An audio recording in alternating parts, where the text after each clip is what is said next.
Good morning बच्चों। Lockdown को देखते हुए अपने केमिस्ट्री की ऑनलाइन क्लासेस जो हैं प्रारंभ करने जा रहे हैं।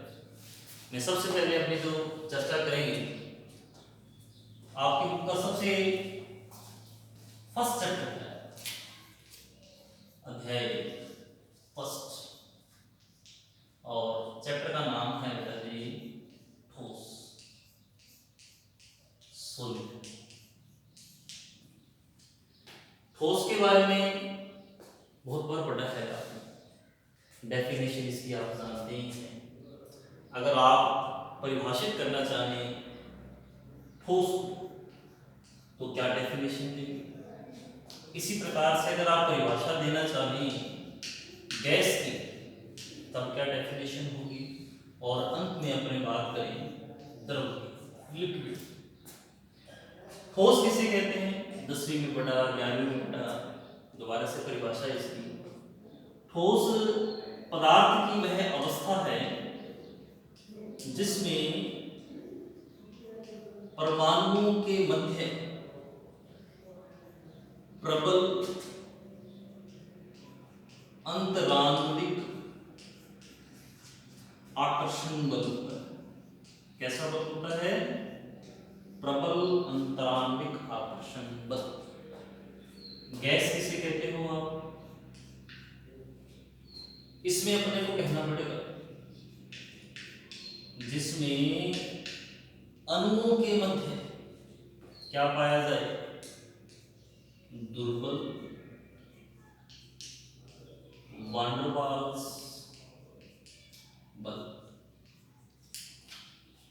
और फिर द्रव किसे कहोगे आप? अपने कह देते हैं ठोस व गैस के मध्य की अवस्था। सिर्फ बोर्ड देखना नहीं है, कॉपी लेके साथ साथ में लिखना है, साथ साथ बोलना है। ठोस, तो ठोस की परिभाषा क्या थी बोलिए? पदार्थ की वह अवस्था, साथ साथ बोलिए, पदार्थ की वह अवस्था जिसमें परमाणुओं के मध्य क्या पाया जाता है? प्रबल अंतरात्मिक आकर्षण। ऐसे ही गैस किसे कहेंगे? जिसमें अणुओं के मध्य कौन सा बल पाया जाता है जी? दुर्बल वान डेर वाल्स बल। ऐसे ही द्रव किसे कहेंगे? द्रव किसे कहेंगे? ठोस व गैस के मध्य की अवस्था। ये तो एक जनरल डेफिनेशन है। जैसा कि अपने कह रहे हैं कि चैप्टर का नाम ठोस है और अपने को इसे ही आगे बढ़ाना है। रफ कॉपी साथ में खोल के रखनी है आपने, साथ साथ में नोट करना। पहले ठोस की परिभाषा लिखी, फिर द्रव की, और फिर गैस। जो चैप्टर है अपने पास ठोस यानी कि सॉलिड, इस ठोस का सबसे पहले अपने को पढ़ना पड़ेगा वर्गीकरण यानी कि क्लासिफिकेशन। साथ साथ नोट करते रहना, वर्गीकरण, क्लासिफिकेशन। इस ठोस को बांटने के अलग अलग आधार होते हैं। जैसे अगर मैं ठोस को बांटूं किस आधार पर? अगर ठोस को बांटा जाए ज्यामिति के आधार पर, किसके आधार पर? ज्यामिति के आधार पर। तो ज्यामिति के आधार पर ये ठोस दो प्रकार के होते हैं। कौन कौन से होते हैं? क्रिस्टलीय ठोस, क्रिस्टलाइन सॉलिड।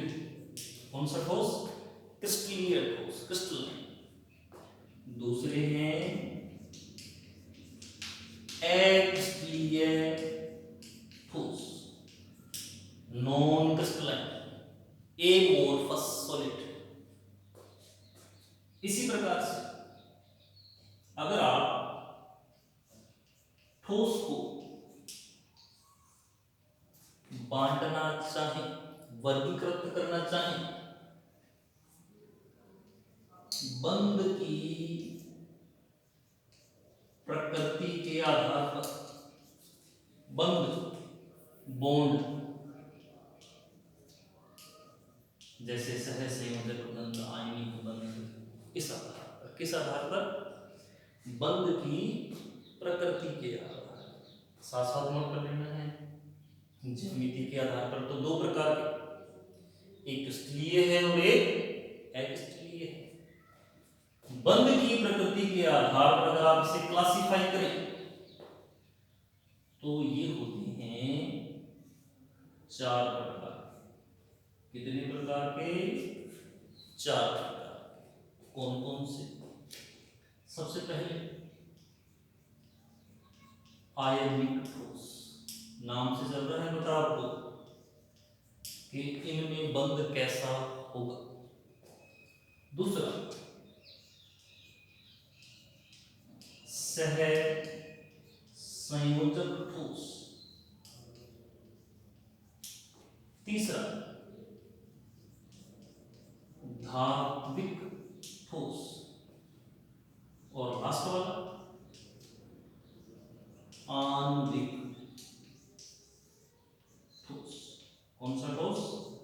आणविक। चार नाम लिखे हैं, आयनिक ठोस, सहसंयोजक ठोस, धात्विक ठोस, आणविक ठोस। किस आधार पर बांटा ठोस को? बंध की प्रकृति के आधार पर। दो प्रकार पढ़े आपने, पहला ज्यामिति के आधार, कौन कौन से हैं? क्रिस्टलीय, अक्रिस्टलीय।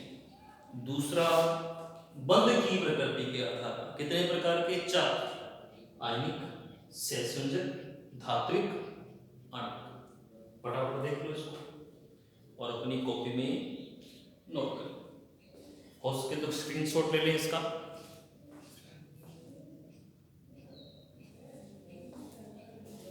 अब अपने इसको थोड़ा सा विस्तार से पढ़ना है। सबसे पहले इस पर चर्चा करेंगे, फिर उस पर आएंगे। यानी कि पहले तो अपने चर्चा करेंगे ज्यामिति के आधार पर वर्गीकरण, फिर चर्चा करेंगे बंध की प्रकृति के आधार पर वर्गीकरण। अभी अपने कहा कि ज्यामिति के आधार पर दो प्रकार के होते हैं, एक है क्रिस्टलीय और दूसरे कौन से होते हैं? अक्रिस्टलीय। नाम ध्यान रखने हैं। क्रिस्टलीय ठोस का एक और नाम मैं कह सकता हूं वास्तविक ठोस। क्या है एक और नाम? वास्तविक ठोस। बोलना है साथ साथ, क्या है एक और नाम? वास्तविक ठोस। अक्रिस्टलीय ठोस का एक और क्या नाम हो जाएगा? अब आप कह दो अवास्तविक, झूठा कह दो, यानी कि छद्म ठोस। अब क्रिस्टलीय ठोस कहते किसे? वे अपने ज्यामिति के आधार पर बांट रहे हैं, किसे कहते हैं? वह ठोस जिसकी निश्चित ज्यामिति। तो एक्स की डेफिनेशन निकलेगा आपके पास, जिसकी ज्यामिति निश्चित न हो। अब आपके दिमाग में आ रहा होगा तो सर इसका क्या मतलब? जैसे नमक है, सभी के घर पर होता है। आपके घर पर पाए जाने वाले नमक और मेरे घर पे पाए जाने वाले नमक की संरचना समान है, भिन्न नहीं। नमक की संरचना का अध्ययन करेंगे तो आपको दिखेगा कि सोडियम कहाँ पे पाया जाता है, क्लोराइड कहाँ पाया जाता है, वो उनकी जगह है, वो उनकी शेप निश्चित है।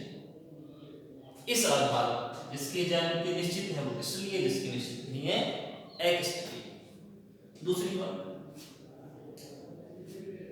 ये जो क्रिस्टलीय ठोस है इनकी ज्यामिति निश्चित है, इसीलिए इनके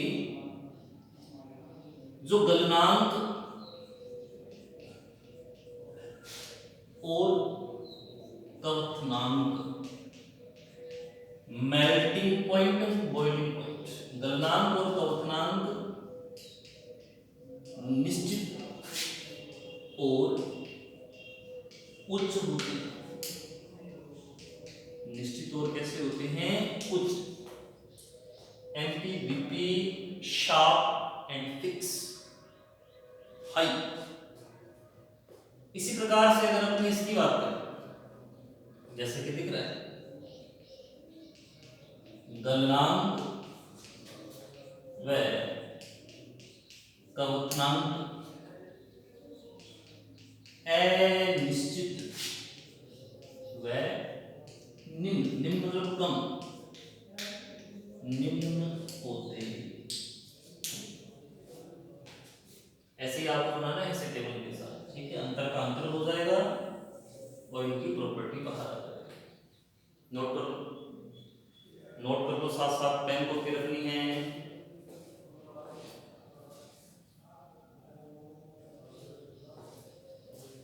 इसके बाद देखिए इसका तीसरा डिफरेंस। तीसरे की बात करें, ये जो क्रिस्टलीय ठोस है ना, ये कैसे होते हैं? समदेशिक। मतलब क्या है बताते हैं अभी। समदेशिक आइसोट्रोपी शो करते हैं। इनकी बात करें, ये होते हैं विषम देशिक, एन आइसो।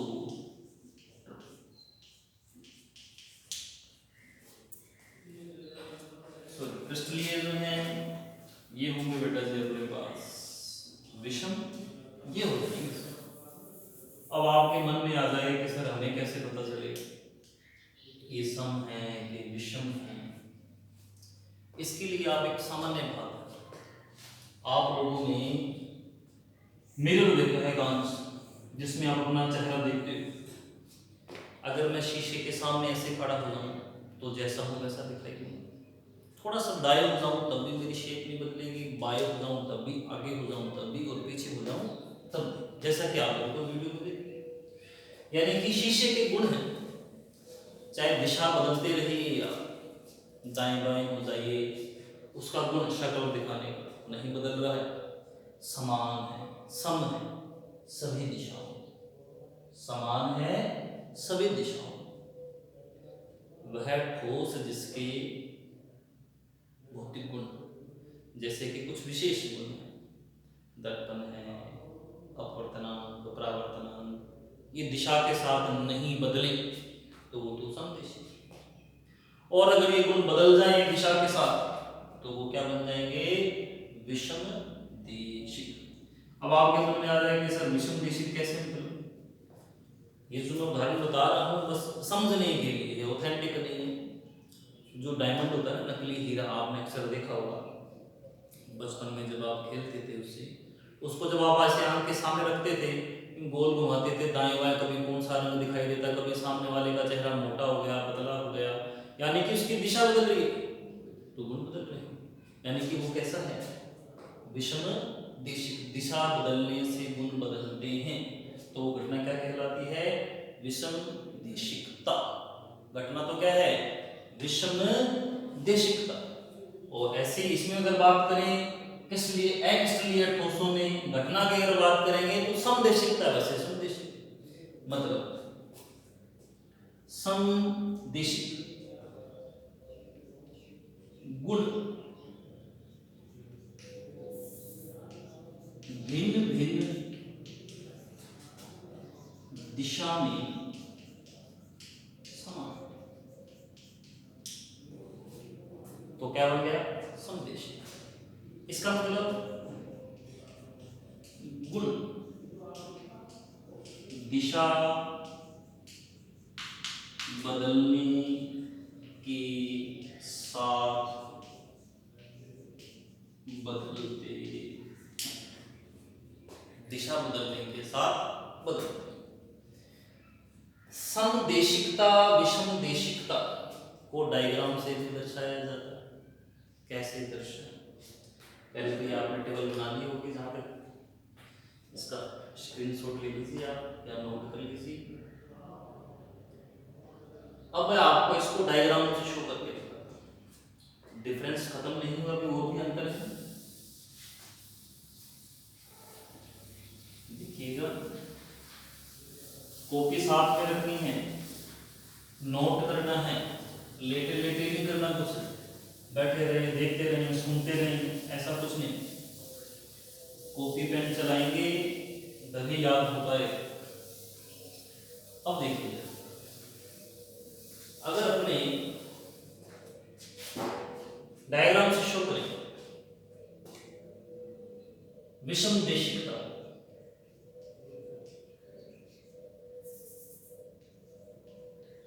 विषम देशिकता, एनआइसोट्रोपी। कौन थे विषम देशिक? कौन थे? किस लिए? किस लिए विषम देशिक होते हैं? किस लिए? और समदेशिक कौन से होते हैं? एक्चुअली ध्यान रखना है, बार बार कंफ्यूज होते रहोगे इस मामले में। अब इसको दर्शाने के लिए देखो डायग्राम क्या है हमारे पास। ये किसी परमाणु की संरचना, यौगिक की संरचना, बड़ा पार्टिकल, छोटा, बड़ा, छोटा, बड़ा, छोटा, परमाणुओं की व्यवस्था बना रहा हूं। बड़ा परमाणु, छोटा, बड़ा, छोटा, बड़ा, ये छोटा, एक ही क्रम में लगा रखे हैं अपने इनको। ये देखिए, अब इस डायग्राम को देखते हुए आपने बताना है कि ये कैसा लगता है आपको। समदेशिक के विषम देशिक, ऐसे बना लेना है, आसान सा है। अब देखिए, ये समदेशिक है कि विषम देशिक, मैं इसको मापता हूं। मैं गया इधर, इस तरफ जा रहा था, तो मैंने देखा इस दिशा में जाने पे छोटे पार्टिकल आए, बड़े आए, छोटे आए, बड़े आए, छोटे आए, बड़े। अब किधर भी चला जाऊं ऐसे ही आने चाहिए अगर होता समदेशिक, क्योंकि दिशा बदलने से वो नहीं बदलता। किधर ही चला जाऊं ऐसे ही आए तो समदेशिक, लेकिन बदल गया तो विषम देशिक। मान लीजिए मैं ऐसे जा रहा हूं, अब देखो, छोटा बड़ा, छोटा इधर बड़ा, इधर छोटा इधर बड़ा। यानी कि अगर मैं ए से बी की तरफ गया, जो चीज मुझे ए बी वाले रास्ते पे दिखाई दे रही है, क्या वो इस सीडी पर भी दिख रही है?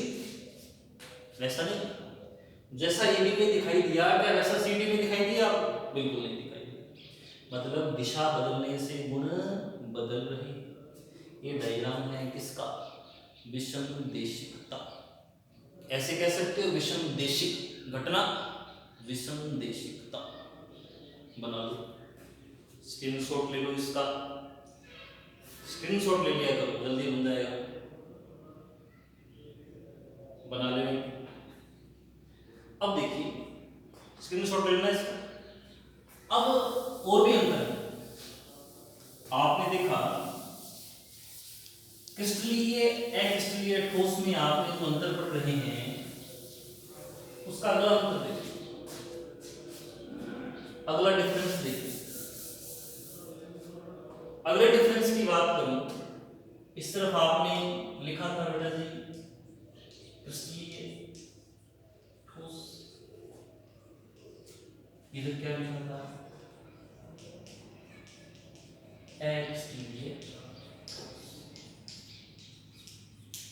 क्रिस्टलीय ठोस की तरफ में बात करें, इसमें अगर लिया जाए शीतलन वक्र, इसके बारे में अपने आपको अगले वीडियो में